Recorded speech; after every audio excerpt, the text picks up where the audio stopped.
Yeah, she was sucking Lil Pump's toes. She was when he was underage, yeah, too. Lil Pump. Who did that one? Alright, bro, let's end this thing. Anyway, let's just knock this whole shit out. Let me redo it again. Talking about Lil Pump's toes.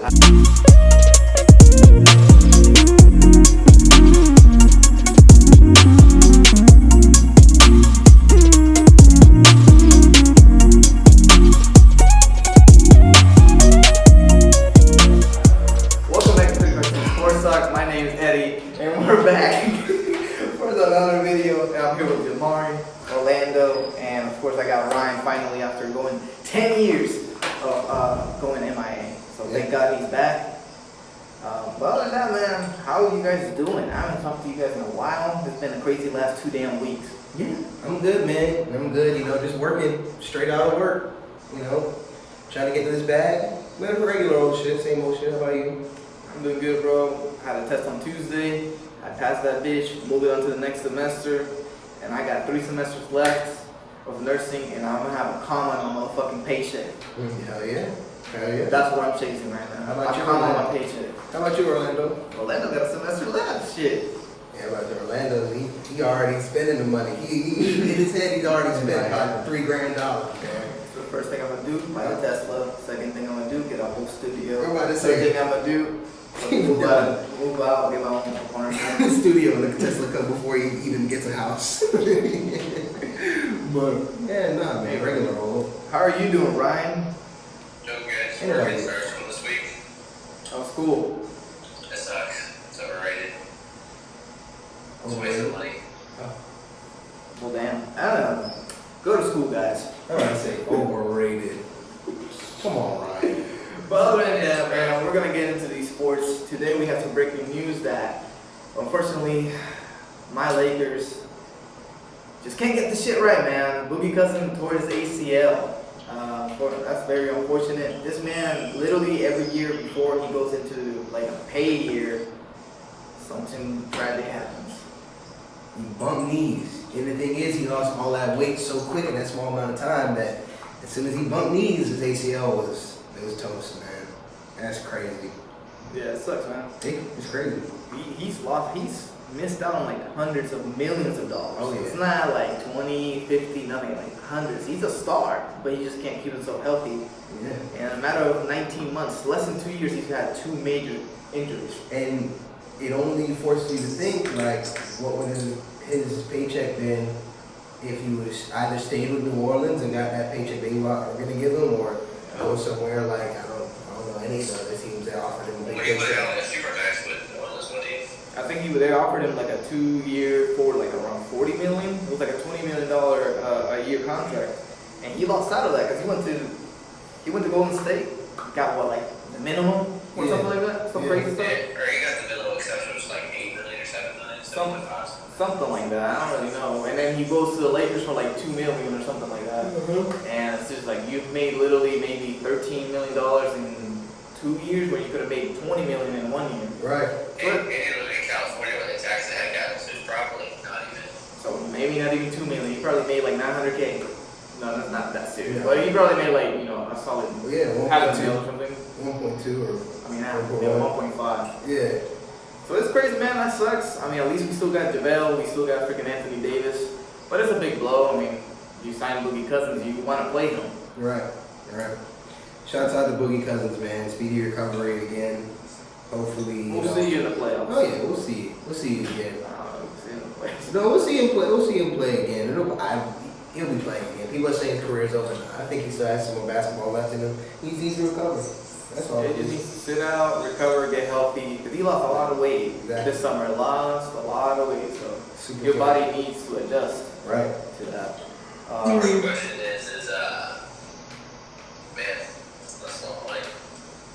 He lost a ton. There's no other way around it that he's lost a ton. Yeah, I don't know what it's in his contract or what. I don't know what it does to his contract at this point, or what guaranteed money he had or whatever. But can we talk about the whole Miller situation too? He's gonna wind up having to come off the bench probably for the rest of his career. yeah. Who's gonna I don't start? think he's gonna be able to be a starter again in the league after all that stuff. He plays at his 30s. You're saying that Boogie's going to be like another Melo? He's gonna have to do the change. There's gonna be like Melo. Miller's Gargano come off the bench, I don't think he'll ever be able to be a regular starter on a team. He's what, like 28? 29. 29. But yeah, so by the time he goes back being a starter, two torn ACLs, torn quad, and a shitty, whether it's true or not, reputation. Yeah. Right. He wasted his years in the Kings. It's all the way around, and he did his thing. He stayed loyal to that. He carried the Kings for several years, and then the wear and tear on his body. You can't. Ridiculous. When you drop 40, 50 points a game and 20 rebounds and 10 assists Right. for 7, 8 years in a row, not everybody's LeBron. Exactly. And this guy is 6'11", 7 foot tall, Mhm. and almost 300 pounds. It's gonna take a toll on you. Yeah. All the way around it. Exactly. So that's very unfortunate. Hopefully he can come back and still ball out. We'll see. There are rumors, though, I don't know if you guys saw, that Carmelo Anthony is actually working out with some Nets players. Somewhere. Nets. Nets players. Like he's working out with Kyrie and some other people like that. So I also heard he's been talking to people in Denver. Denver could be a landing spot for Melo. that would be cool. Yeah. Coming back to Denver, I feel maybe like- ending his career there. Yeah, I feel that like Paul Millsap off the bench veteran role. Paul Millsap put up big numbers for them in the playoffs, so I can see them going with Melo to fill that role. Now that Paul Millsap's probably, at the end of his career. Paul Millsap's still dropping dimes. Oh yeah, for sure. Paul Millsap can still hoop, but I think they would rather take a Melo and pay Paul Millsap again. Nothing wrong with it. I still think Melo is he's just, in all honesty, he should be in the NBA. He's better than a lot of players. It's just that his mind is saying, oh, I'm still a starter, because he sees his best friend still dropping freaking 30 points, triple doubles. So he's like, oh, I came in the same draft, I could be doing the same thing. But In his defense, when he could. was with the Rockets, he was still. I think the game before they sent him home on the Rockets, he had dropped like 33 or something like that, like 32, 33. Like he's still putting up numbers. It's just that Melo and the way that Melo plays ball. it's not. Exactly. One, it's not how the league is today. Two, no team is gonna trust Melo with their offense because all of the contenders, all the teams that want to do something, already have their offense set up. Like Thunder, like they didn't need Melo to take touches away from PG and Russ. They needed Melo to come off the bench, and he didn't want to do that. So I think after this time gone, I think Melo's taking some time to think and be like, wow, I could really just not play. If he can come off the bench and score 20 points, Right. you're still valued for the team's 20 points. Look at Lou Williams. I was about to say, Lou Williams, 6 man of the 6 year. man of the year like 30 times in his career. Right. But easy first man, 6 man of the year. let me stop that real quick, man. Shout out to Orlando, man. This man's been grinding this whole summer. He's found his shirts, like this little company, man. Oh, yeah. And he got us this shirt, bro. Oh, yeah. We're gonna be wearing them soon. We're gonna go to the Gator game all clean and shit. You know what I'm saying? I'm saying.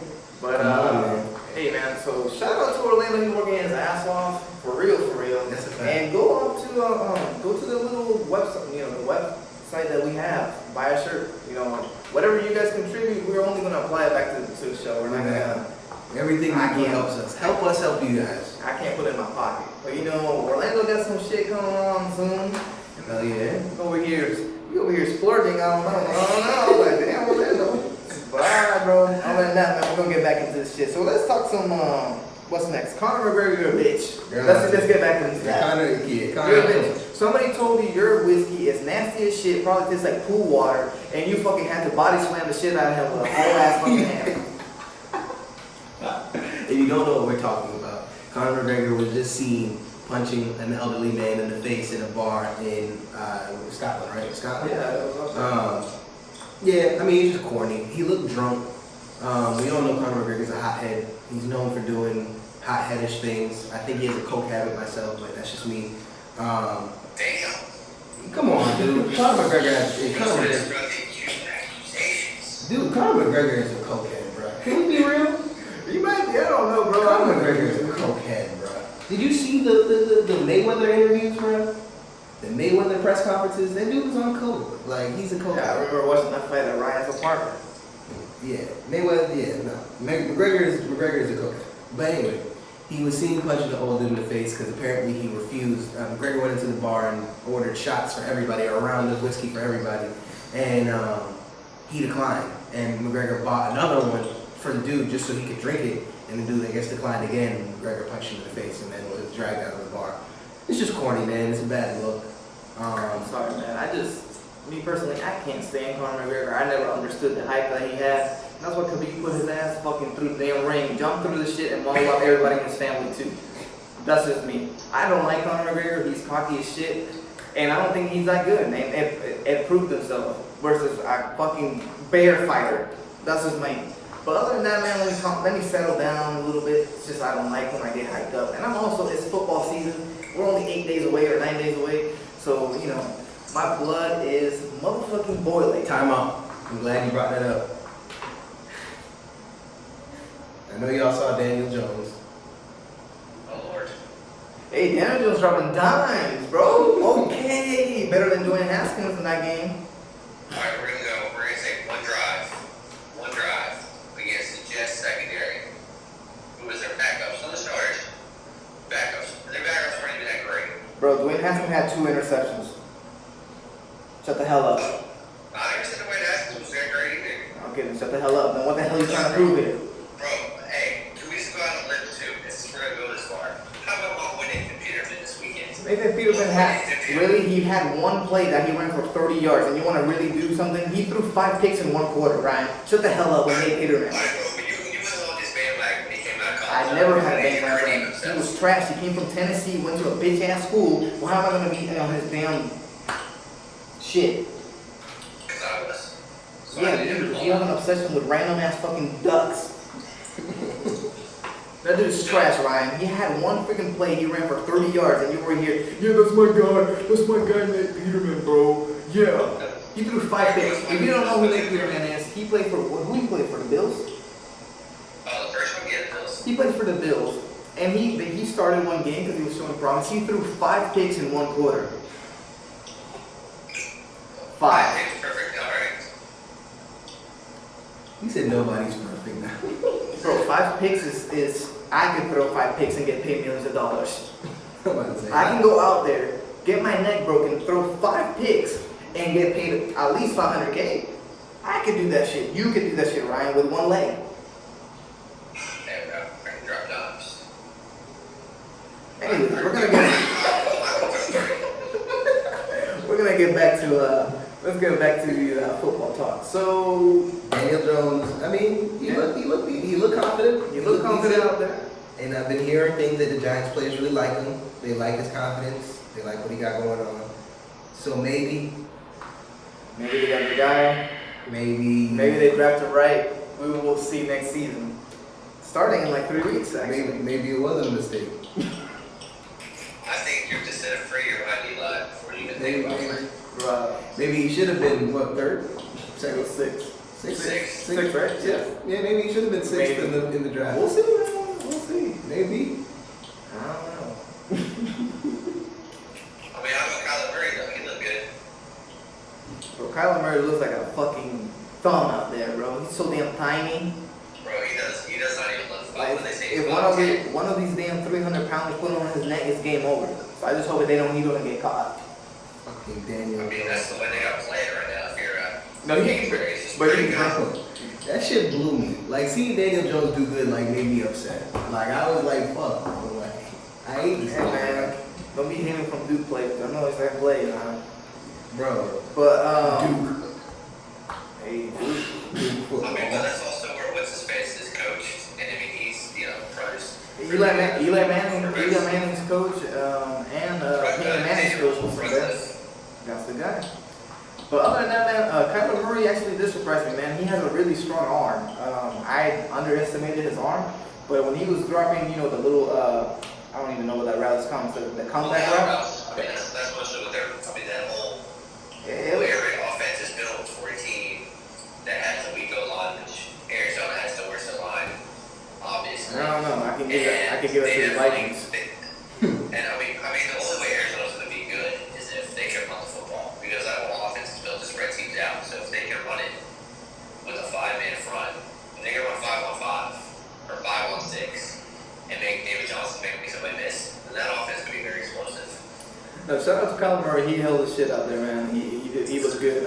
He surprised me. Shout out to the Vikings offensive line that actually looked pretty decent versus the Saints last year. And the Saints have won a really good D-line. The pickup in the first round was Bradbury from NC State. Looks like a solid center. I think he's going to be a Pro Bowler in the future. I mean, he looks like a hawk. That's exactly what I need. I need some mean country ass dudes in the motherfucking O-line, and that's exactly what we got. We got to figure it out. O'Neal, second-year guy in the right tackle, didn't allow any sacks last year. Looking good this year as well. So hopefully we address the offensive line. We have the receivers. We got the running backs. We got the quarterback to do it. Now it's just all put it all together and not get injured this season. So shout out to Rick Spielman up there drafting these players, man. Yeah, I don't think he gets enough credit for the way that he drafts, other than Laquan Treadwell trash. That's why you're in the trade fucking thing, whatever it's called, because you're trash. You have 200 yards in 4 years. Trash. No, the only thing that pisses me off, Ryan, is the fact that we drafted Laquan Treadwell and we could have had the guy from the freaking Saints. What's his name? Number 13 from the Saints. Michael Thomas. Yeah, we could have had Michael Thomas because we picked Laquan Treadwell one pick before Michael Thomas. So you telling me you could have had Thielen, Michael Thomas, and Diggs? Well, you could have paid all. You could have let something go. Nope, we pay all. We find a way. Anyways, we're gonna get back to these college football because we're 9 days away and I'm excited, bro. Ooh, okay.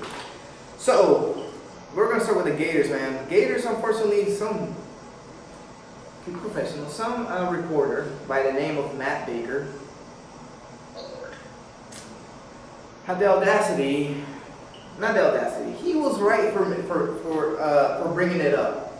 But the way that he stated it was making it seem like it was a culture problem that Florida has, where guys come in here, coaches come in here, and there's some type of like women abuse or something like that. And that's not, it's not something that's to take it minimally or to be taken as a joke. It's a serious thing. But he was saying as if Dan Mullen doesn't do anything about it when 4 out of the 5 guys were off the team already. The coach that was stalking the lady texted her 40,000 times in 1 day or something like that. He got kicked off. The other 3 players, also got kicked off. It was just John Huggins, and he paid his price because John Huggins is a DB that we're talking about. Last year, he supposedly was going to choke a tutor. Apparently, that was the key thing that they missed. Supposedly that he choked her, but he didn't. He didn't get to do it, or I don't really know. So Dan Mullen last year suspended him for 5 years. 5 games. 5 games out of 12. Out of 12 of them. This is a big. It's almost half the year. Yeah. Yes, half the year, and he was only a freshman, so he wasn't even playing a lot. So half the year he wasn't even getting dressed or anything like that. He was just practicing. So Matt Baker comes and he asks Dan Mullen, and Dan Mullen's like, we do a great thing. I think that we do a decent thing by educating these men to not abuse women, to not hit them, to not do anything like that. And Matt Baker kept instigating, and then on Twitter he kept retweeting things. He wrote a really trash article about how Florida has a bad culture about it and blah blah blah, even though it hasn't been addressed. And then the next day or the following week, John Huggins got kicked off the team. Because of that, everything was settled. He was not showing up to the practice because he was dealing with some family thing. But that one was like, everything was addressed. We're not dealing with that right now. But unfortunately, because the heat picked up again, they had to let go John Huggins. That's gonna affect the Gators a lot because he was the second string star player. So yeah, man, Matt Baker is he has his lane, and I understand, that you have to write about what you're good at, but at the same time, it doesn't mean that the thing that bothered me about it is that he didn't do his full research. And he literally admits that, because I listened to another podcast, he said it on Twitter and everything, that he didn't do his full research, so he didn't know if Dan Mullen did enough, good enough, or did enough to prevent, or did enough to whatever it was. He always kept saying his opinion didn't matter, but obviously it does matter. You write for the Tampa Bay newspaper. So it does matter. Your voice is heard all over Florida. And because of that, this kid now is kicked off the team. And right now, there's no team looks at him because you Because of his incident that really technically didn't happen. He didn't get arrested. He didn't get nothing. It got dropped. So really, what was the point? I don't really know. So that's the news from the Gators. Another news from the Gators was that, what's his name? The right tackle, DeLance, the starting right tackle, he has an upper leg bone bruise. And so he's day to day. So we don't know if he's going to be starting for the Miami game, but he might. It's just one of those things that we can't measure out. So that's big news right there. And then Kyrie Campbell also injured himself, but he should be good for the game. So out of the Gators, that's it. Anything you know, Ryan? I don't know if you know anything that I don't know. As far as Gators go, not really. I mean, as far as, Miami's roster, though, obviously, came out with that news that Tate Martell is going to be the backup, and Nikhil Perry, who actually started last season, to be the third string. They started with Ron Williams, the redshirt freshman, who played in one game last year for Penn State, was like 1 for 3 for like 20 yards or something. Was ranked as a top dual threat coming out of Georgia, was the Elite 11. So it'll be interesting to see how the defense handles that. I mean, obviously, dual threat quarterback in week 1. Guys only played him one game last season, so you've got tape on him. So it'll be interesting to see, especially that Nate Diaz, or maybe, Nate Diaz, to see what he brings to the table as being a head coach. Was the D coordinator at Miami. Obviously was there with him at Mark Rick had that season a couple years ago, and were they like 1 loss or 2 losses to the end of the season until they got to line up by Pittsburgh. Yep. So it'll be interesting to see how they look weeks here. Yeah, man. So Miami came out with those big news on Monday, I believe, and so Tate Martell apparently did not come to practice that day. They gave him the day off so he could figure it out what he wanted to do, whatever. It was speculated that he was already trying to transfer, that he contacted Iowa. I don't know how true that is, and I don't know. Those were just reports. And then there was the leak of the inside the locker room, like a Snapchat or something, of somebody like standing on his nameplate for his locker. Yeah. I don't know if that's just the sort of, it's like fake news or whatever, or they're trolling or whatever it is. I mean, I don't really take a Snapchat video for much positive news. It could be anything, but it is something. Yeah, so basically his name tag was on the floor and the long snapper put a picture over it and he said RIP to the dreams. Yeah. I don't know what that means. But I think for me, I don't know. I obviously was not high on Tate Martell, but I don't get why people don't like N'Kosi Perry. He started last year, he won the ball games. The only reason that he didn't play last year that much was because he always had like off the field issues. He was, one time he posted like some type of pornographic video of himself with a girl, and then another day he was posting like a ton of money. Like, how do you get all this money? So that was kind of the problem. But other than that, I think he has a potential. He has a good arm. He's led comeback games. So for me, I don't know. I understand why they selected, what's his name again? I forgot his name. Some Williams, right? Dwayne Williams? That's his name, right? Jaron Williams. They picked Jaron Williams. Apparently he has a good arm, but he's a good pocket passer. We'll see. Especially versus a good elite defense versus the Gators. We'll see.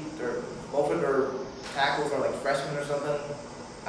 So it should be an interesting game because both ways the offensive line is kind of weak. The Gators is not young, it's just they haven't got a good experience yet. And then for Miami, they're just ridiculously young. So it should be a good defensive battle. So I don't know. Any other news from?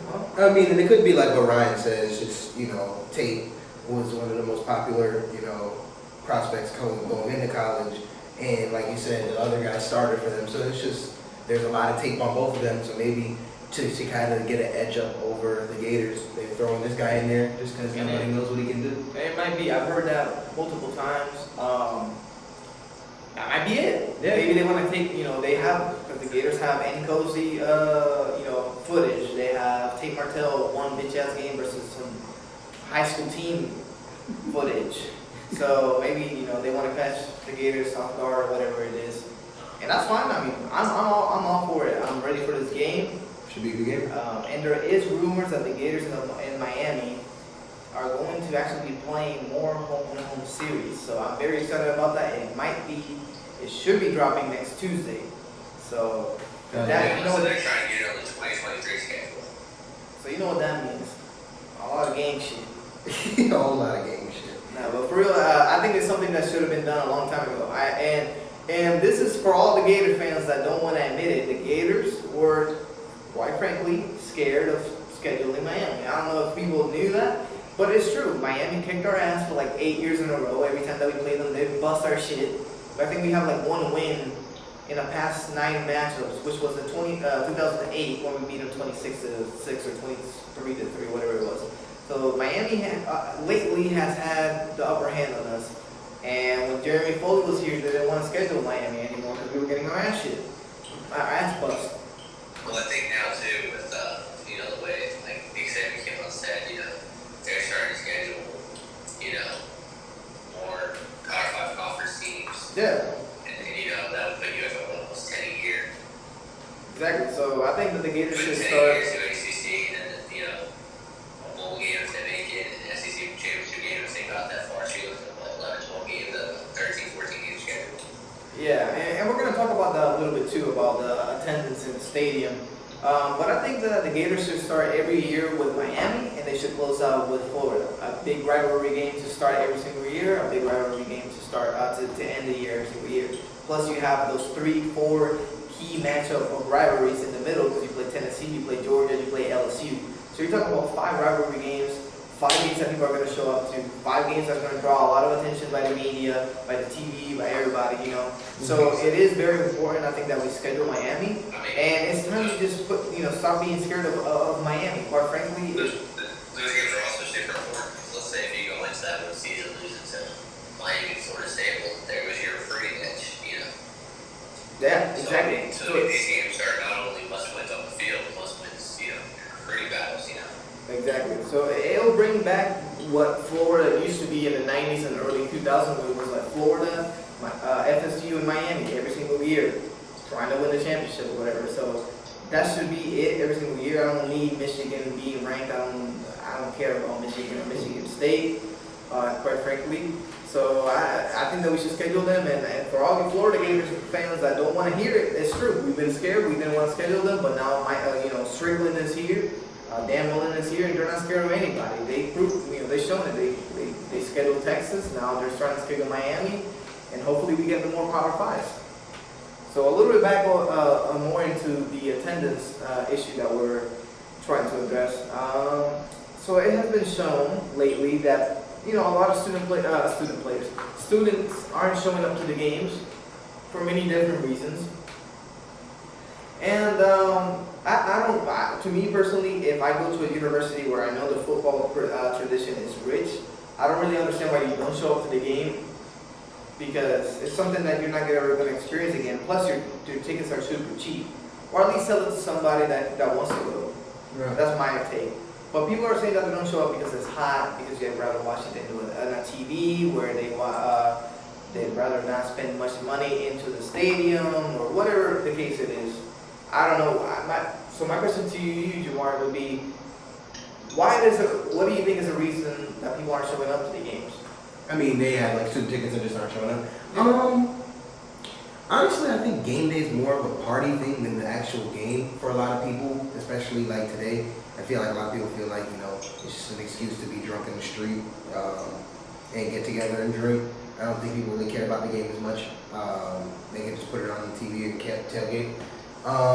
Which, I mean, if you think about it, inside the stadium, you can't drink, you know what I mean? Or you... Well, they lift it up now. Well, now, Okay. but in the past you couldn't drink unless you snuck something in, and like they said, it's hot, you're stuck there. So it's like, for a lot of people, they just rather watch the game outside and be comfortable in their own house or whatever. And they might have a student ticket and just don't even think, hey, I could sell this, or, oh my bad, don't sell your tickets.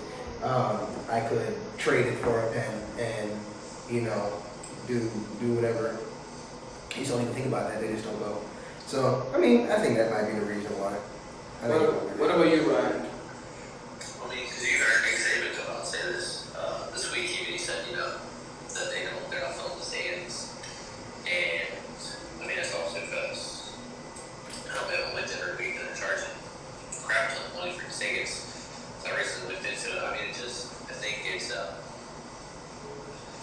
think it's just a combination of kids don't want to pay for the tickets, the good games.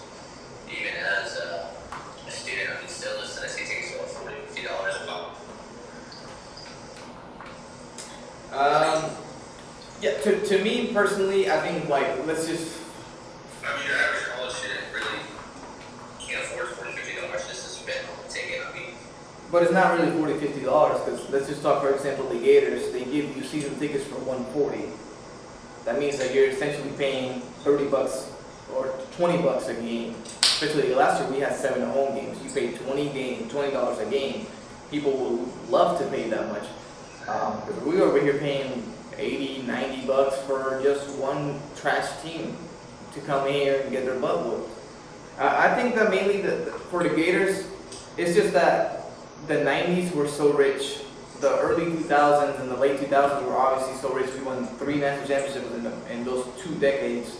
And then you go from scoring so many points, winning so many championships, and then you come and you're trash. I mean, the last 10 years we've had 2 seasons where we've won 8 games in total. We've won 4 games in 2 of them. So I think that's the main thing affecting the Gators. Per se, that's just that team, but it's saying nationwide people are not showing up to the games anymore for many reasons. And I guess just people are not as passionate about football anymore. There's other things. Maybe it's the social media thing that's going on there. People rather just flex that they're drinking, like Jamari was saying, put it out, they're drinking, getting drunk or whatever it is. So that might be it, but I don't know, hopefully they address it. Last year when the Gators were actually doing decent, people were showing up. Other than the LSU game, that was very, I didn't like that. It was like literally the first quarter, half the stands were filled out in the student section. Just show up to the games or give it to somebody that would rather go to the games, Right. There's a lot of people out there that would. I would. But moving on, back to the NFL, this is a hot topic right now.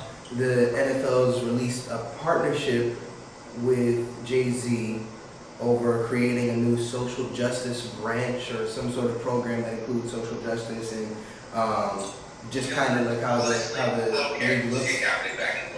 Right, and that's where I'm at with it. I just want to know where Kaepernick stands on all of it, and what I've heard is that he's not on it. Actually, his girlfriend just did a whole post on why she feels like it's disgusting on Jay-Z's end. Honestly, okay. You're gonna tell me that Paxton Lynch can get a contract after everything we've seen from him. He can get an NFL contract, but Colin Kaepernick can't. no, for sure. No, that's where I'm at. I feel like we all know that he should be in the league. He's better than a lot of the quarterbacks that are getting paid a lot of money to be in the league. I don't even know if he's better than a lot of quarterbacks, but he should at least be on he at least deserves to be in a return keep. At least earn this spot. That's ridiculous. He led the 49ers to a Super Bowl. I mean, they didn't win it, but they got there. In what His year? best statistical year was his last year with the 49ers. His best statistical year was with the 49ers. Was his last year where he had completions. Where else did he play? That was it. That was his last year. Exactly. He was doing good with the 40. To me, the problem, to me, what bothers me, because I didn't really understand what the Jay-Z thing was. To me, the problem is that you have guys out here that are obviously beating their wives or girlfriends or whatever. There's video footage of them, and then they get second chances. But because one guy is kneeling down because he believes that there's injustice in the United States, when it's fucking clear, he can't get a job because of that. But a guy that beats his damn girlfriend, it's okay, he can get a second chance. To me, it's all money based, right? If the public that watches football cared about what the players did in their personal life so much, so many players wouldn't have jobs, right? If the Steelers fans didn't like Big Ben because of his past, Big Ben wouldn't be on the team. If he's causing people not to show up. The fact of the matter is, and if we want to be candid about it, a lot of the fans of the NFL are racist and don't feel like Kaepernick is making a protest or whatever. They feel like he's disrespecting the flag, even though he said multiple times that it's not about the flag. And even though Navy SEAL was the one that told him, hey, you should do that. Exactly. And they look past that just because they don't like the message behind it, and they have their own personal agendas. And those are the people that are filling the seats in the stadiums. These are the people that are boosting these teams. These are the people that have a lot of money in these teams.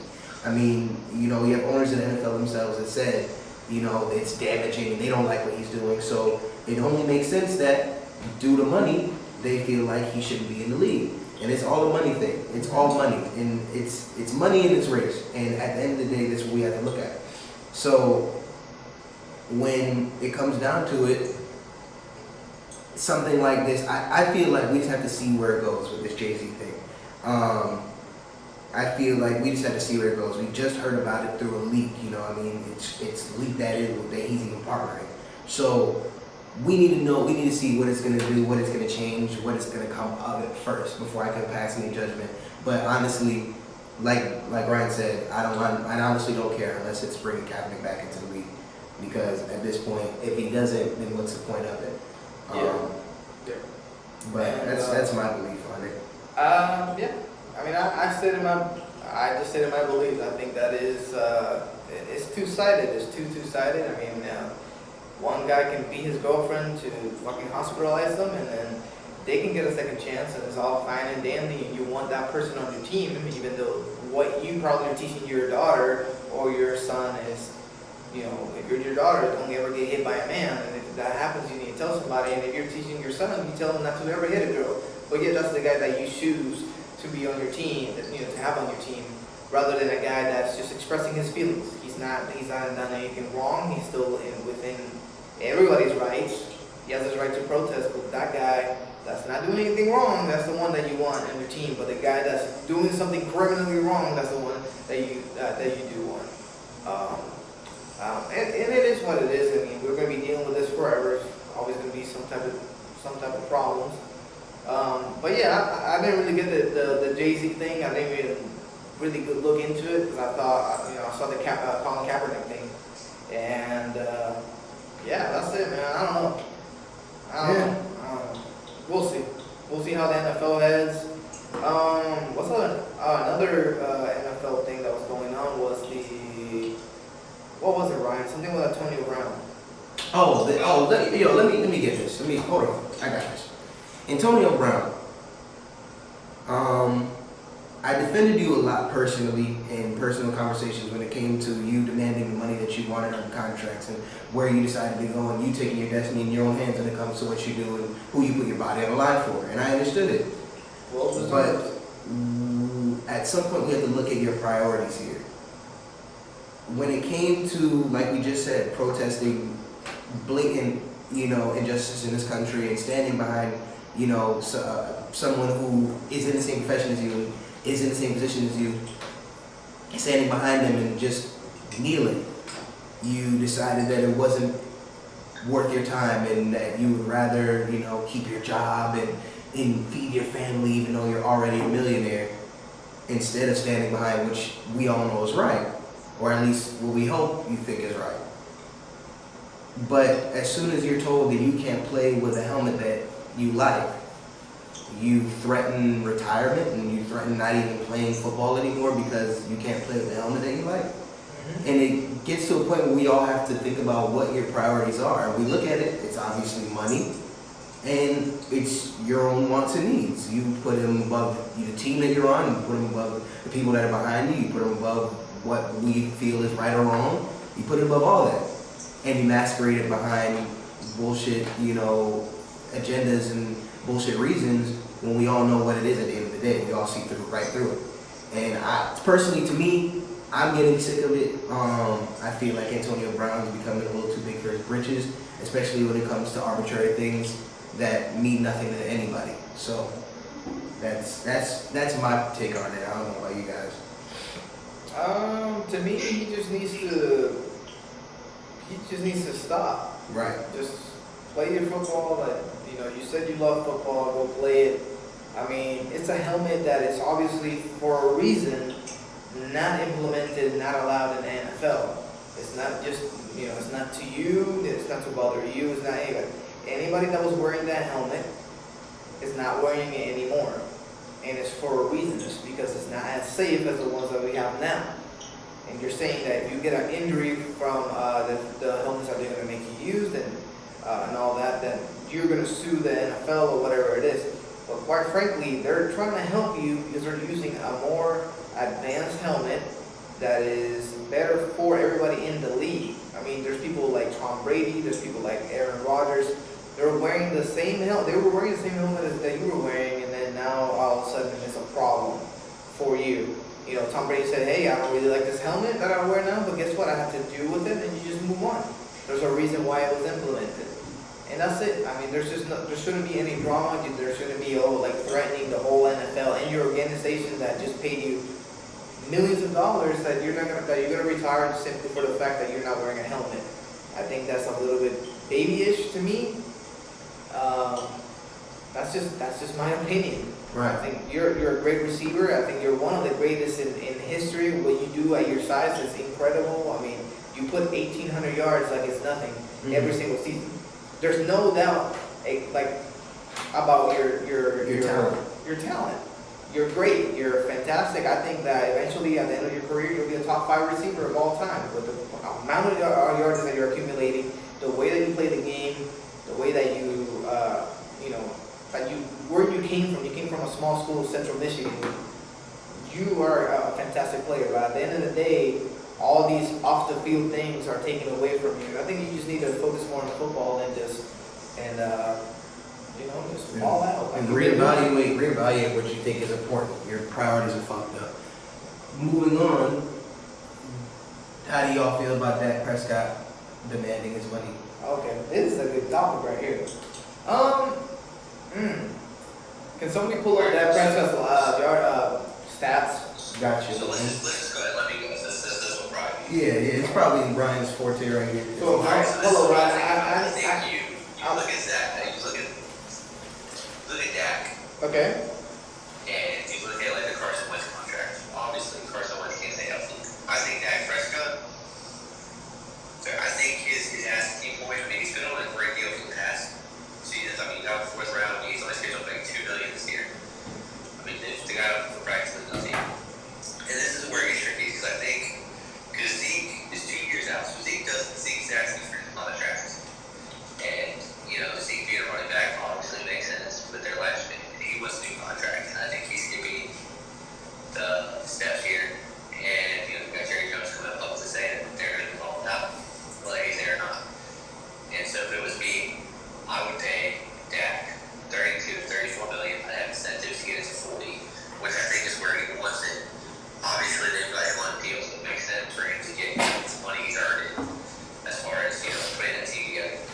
I think you go to Zeke, I'd go 13 million maybe would be the max I'd go with some incentives, maybe more. But if he's not going to play for free, I'm not going to pay him more than 13 million a year. And as far as Amari goes, I think with Amari, I think he's he's on his 5th year of his rookie contract. He's making 16, 17 million a year here. I think no matter how you do it, he's going to get 16 plus million a year. So I feel like you have to offer him something like that. Well, at the end of the day, also, it's not like the Cowboys can't afford it. 25 million in cap space this year, 75 million next year. yeah, but then the problem here is, Ryan, that you have an agenda against running backs. Ain't nobody gonna pay only $12 million to freaking Zeke. He's arguably the top 2 running backs. He's the top 2 running backs. Le'Veon Bell's yearly contract. It's like 4. Right. He just saw Todd Gurley get paid. He's not gonna get paid less than that. And you can argue that Ezekiel Elliott is more important to the offense than Dak is. Yeah, when Ezekiel Elliott is not on the offense, the Cowboys are trash. Like I thought it was the offensive line that got Zeke his yardage that he was good. No, Zeke is actually a good player. He's that guy. He's the one that opens up the offense. It's not Dak and it's not an offensive line. They had the offensive line for years and it never opened up like it did with Zeke until he got there. So nobody's gonna pay only $13 million to freaking Zeke Elliott. So either the Cowboys are idiots not paying the amount of money that he's asking for, or whatever it is. But I think Dak Prescott is just asking for too damn much. I mean, I think the question is how much is Zeke? I feel like 13. What's Le'Veon Bell's contract? 13 million a year, 14 million a year. Yeah, that's Le'Veon. Le'Veon basically torched himself because he waited so long. You look at a contract like Todd Gurley. Le'Veon Bell and Ezekiel Elliott are not the same type of running back. I mean, Le'Veon Bell also plays like slot receiver sometimes. I'd probably take, I wouldn't take off the order for Zeke, but I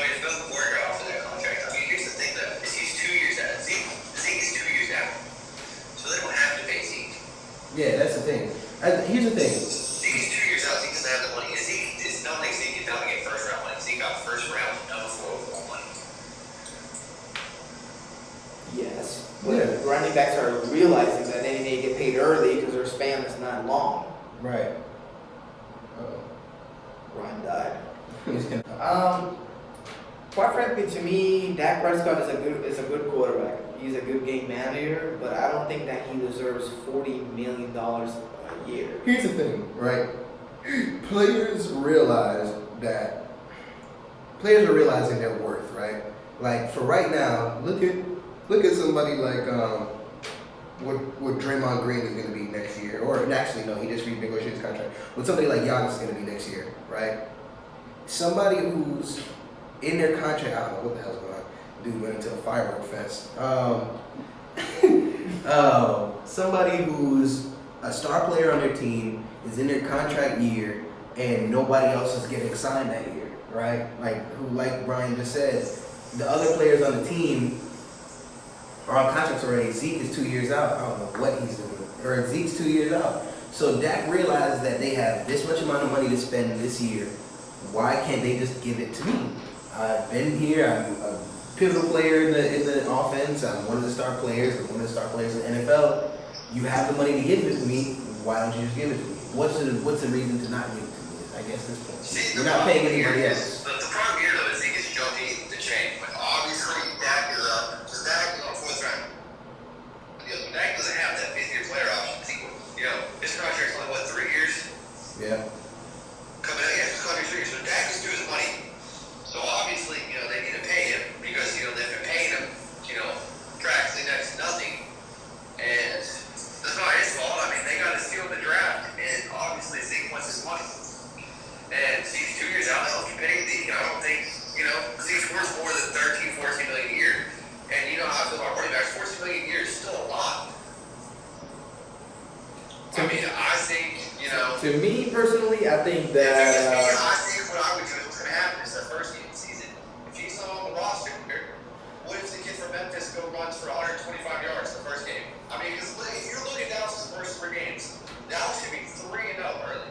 They have like Miami and New York and Washington. So you're telling me those first 3 games, they should be 3-0. And what if that kid from Memphis, the rookie, runs for 120, 130, 140, 150? Like, what if he's averaging 120 per game? Because then, if you're looking here, looking at Zeke, you're like, shit, I'm worth nothing now. I mean, you also look behind the offensive line. Dallas also had 3,000-yard rushers. I mean, so it's not like you're telling me that they can't see somebody back there that good offensive line. I mean, last year that offensive line was hurt. They were missing pieces. So, I mean, obviously, and then they got Mark Cooper, and then that made teams not have to put 8 people in the box. To me, the problem, I don't have a problem with Dak Prescott getting paid, but I think that $40 million is a little bit too much for me. I mean, not Aaron Rodgers is not getting paid that. Tom Brady is not getting paid that.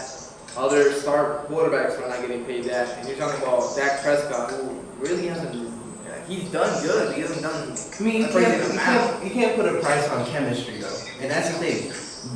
Teams have plans, and when a player is in a team's plan, like for the next 5 years, this is our plan. These are the guys we want to go with. When a player knows that, and he knows the team doesn't want to give him up, he's gonna try to get as much money as he can. He knows the books. His manager knows the books. Yeah, obviously. So he knows how much money they can afford to give him, and still stay afloat.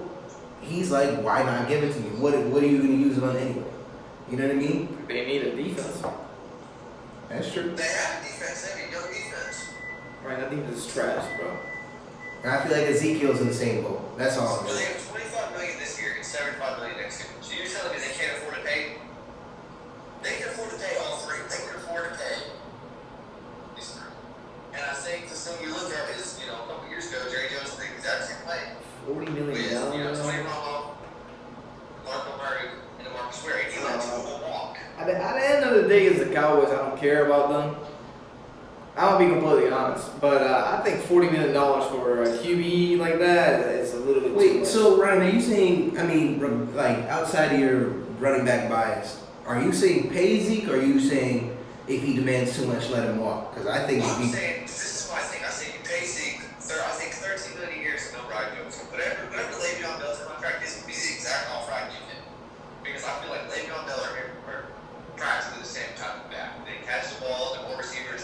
Le'Veon Bell's also 5 years I would old. base the structure around Le'Veon Bell's deal, maybe $1.5 million more. Maybe put some incentives in it. I mean, obviously he has off the field issues and stuff like that that come into factor with him. So I would put That's true. I forgot about that. Zeke has always been some type of problem. So I mean, so that's the thing is I would base I base some type of deal around stuff like that. And I don't know. To me, if he says no, then I would say 13 to 14 million. Some incentives, play on the field, stay out of trouble. If you're gonna stay out of trouble, I'm not gonna guarantee the money. Stuff like that. And then guess what? If he says no, I mean he's still 2 years out, trade him. Get some assets. I mean, you're selling when you couldn't get a first round pick from somebody for Zeke. And somebody's gonna pay that man, 17, 18 million a year. Somebody would. I mean, it's been proven somebody would pay him 17, 18 million a year. Like a team like Cincinnati or somebody's gonna reach on him. it's not a reach. I mean, not a reach, but I mean somebody's gonna pay that price. There's gonna be a team out there that's gonna look at it and think. But I guess pay him 18 million a year. I guess the argument that I have against that, Ryan, is if they have the money to give it to him, why not give it to him? If it's just gonna sit on the books. I mean, I think if you look at it this way, okay, so if you want me to pay you 17 million, see, just because I have 17 million to pay you. No, What about because 2 he's years later down the road when that linebacker comes up due, or they need a corner in free agency, or the pass rushers, because they have a great defensive line. Well, then that's up to the team. Who's more valuable? That's what I'm saying. You have to look at. Then as a team, you need to see who's more valuable. Am I more valuable than a linebacker or a cornerback? 'Cause you can say the same thing about a linebacker. You can plug somebody in there and they'll make tackles. But Zeke is literally the factor on offense. So I look at Zeke and I say this. I mean, I think there's a point. I think everybody there's a number that they're worth. And if the Cowboys don't think he's worth that, then the Cowboys just need to say you're not worth it to us. And If they say that, then they're stupid. They can sit, they can trade him. What the fuck they want to do? that's fine. They're still idiots. I'm about to say, if you have the money to give it to I him, think 14 million a year is more than fair. I mean, probably with more guaranteed than Le'Veon is. What is Yeah, Todd Gurley's? but if Can you he look at can't Todd say Gurley's he's out of trouble, there's no point in paying him. contract? and then the thing is, also the argument that you can make is because you just said, okay, what if the kid from you said Minnesota comes up and he's balling out in the running back position. The rookie comes up and he's balling out at the running back position. We already established that the offense is the running back, right? So Ezekiel's looking at it like, if I'm the offense, really the quarterback is Don't not. matter. It doesn't matter because I'm gonna get my 100 yards a game regardless. So it's like, you know what I mean? He understands what his place is on the team. So he's looking at them like, how can you rationalize paying this person over almost 3 times what I'm making if I'm doing 3 times what they are on offense? So rationalization, okay. If I don't have Amari Cooper, then they're going to put 8 or 9 in the box and make Dak throw. Okay, well, Dak can throw the ball. Okay, well, I need Dak because we've seen what they look with no quarterback in a running game. I mean, they've been times They also- they run the ball for like 130 a game. Guess what? They can't throw the ball. But we've also seen them without Zeke, and they can't win games either. So I mean, it's a team. Like they were also missing people on the offensive line. It's a They team. were healthy. No, Ryan. 2 years ago, when Zeke was suspended for the first 4 games or whatever it was, the Cowboys looked like trash, and that was it. The offensive line was there. They were healthy. They had Dak Prescott, but that team is based around Zeke and then Dak. Was that team not 2-2 without Zeke? And they had 2 tough games, I believe, to start. That was last year. Last Did year. you see? BT. Okay, so Todd Gurley signed a 4-year deal for $57.5, and he got a $21 million signing bonus. Okay, there it is. Yeah. So break that down to what is that, like 15 a year or something? 68 divided by 4. This year, let's see. Well, 50 what? 57 plus 21 was that? 78. 78. 78 divided by 4. So he's making around $14.4 million a year. Okay, so you're going to tell me that you would take Zeke over Gurley? Honestly. I would take Zeke over Gurley. But here's the thing, Ryan. Zeke over Gurley, though. Ryan. What do you think the difference is? Ryan, I don't think. Okay, here's the thing. I don't think it's fair to compare when we talk about contracts and we talk about cap space. We talk about who's signing who. It's not fair to really look at okay, here's a player that's just like you and he's getting paid this much. Or this is how much I'm going to pay you. That's not how. But here's the thing though. Because if I go up there and I say, I'm a quarterback and I'm on 38 million, you pay me 38 million, guess what? I just reset the market. So now when it's somebody else's time to come up, they're going to want 40 million. And that's when they're trying to shift the paradigm. That's what they're trying to do, right? Here's the thing. If Donovan Mitchell told the Utah Jazz, if it was his contract year right now, Donovan Mitchell told the Utah Jazz, I want this amount of money, right? They're going to pay him that amount of money because they're like, okay, in our timeline for what we have, this dude is extremely important. They're not going to compare Donovan Mitchell's stats and be like, well, Zach Levine's only making this much a year, so we're going to pay Zach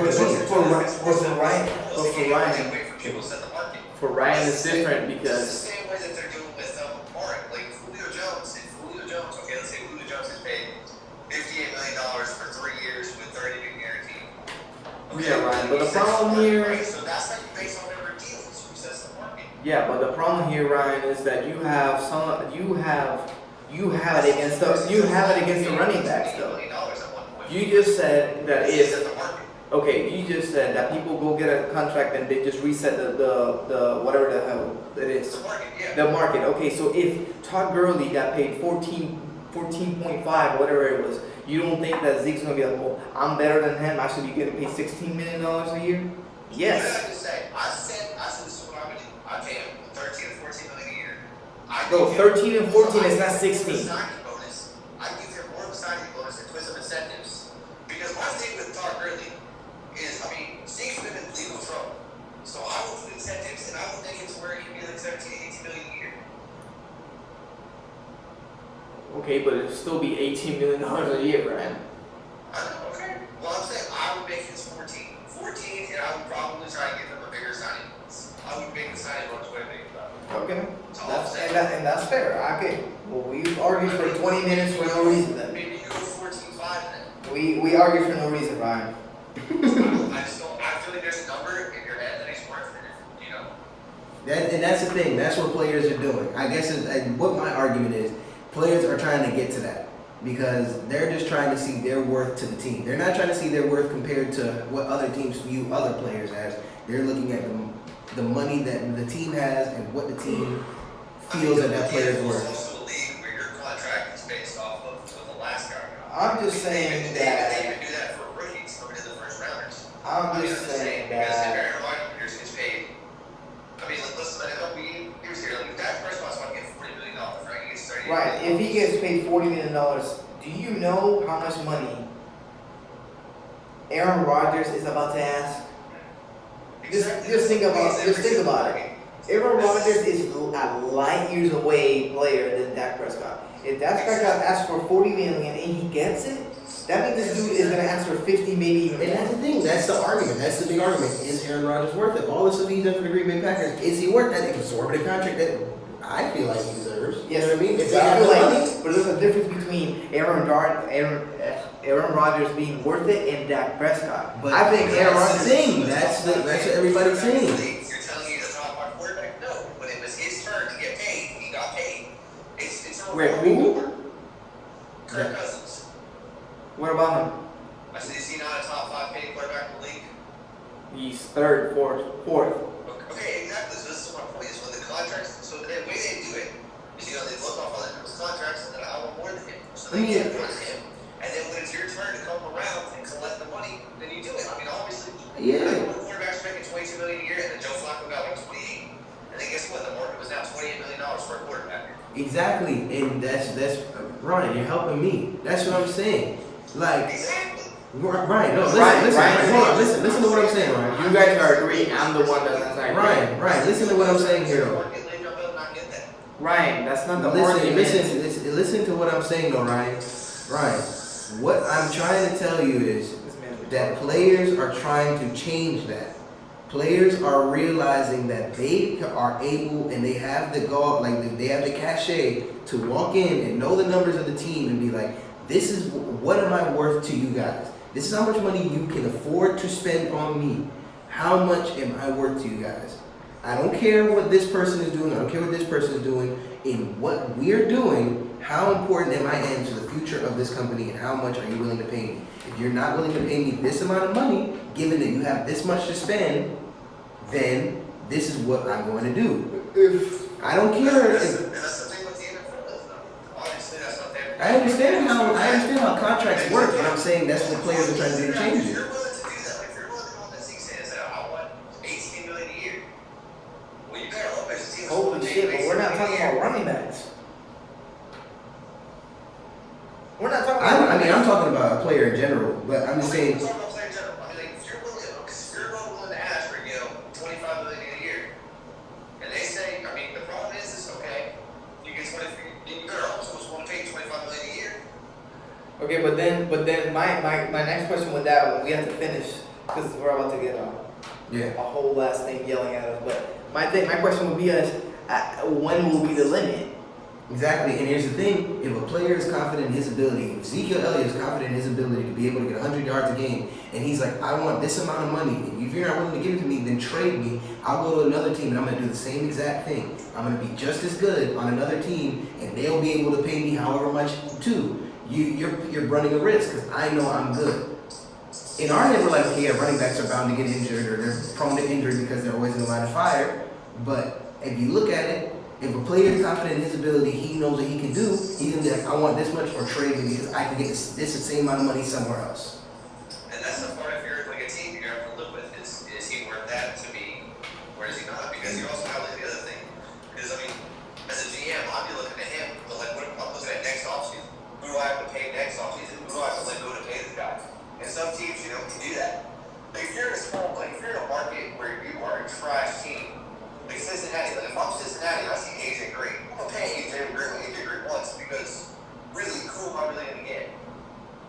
Nobody was with Cincinnati. Exactly. So that's the kind of stuff you have to look at. Yeah, that's where the argument lies. That's all it is. $60 million a year, $60 million, because I have other receivers and I'm probably not gonna draft with AJ Green. But all right, man. So we had a deep conversation about contracts. It'll go on. It's a most hot topic in sports right now. Yeah. Different players' contracts and if they're worth it. Everybody getting paid, and we forgot to mention that the NCAA repealed against the Rich Paul rule. Rich Paul rule. But other than that, man, it was a fun episode. The next episode we need to drop it before the game. Right. So we'll see when the recording and all that. But other than that, man, thank you, Ryan, for showing up. You look like a duck, but that's you're my guy. So yeah, man, to show up. See you next time. About that. Did you just say SpongeBob time? Anyways, so like, subscribe our videos, share it around, and also we do have something in Twitter where if you can guess the score right. If you can guess the score right for the Florida Gators versus Miami game and who wins and the perfect score and everything, it's $50. exactly. And So- you have to not be on private because you can't see. You can't see your profile if you're on private. That's the point of privacy.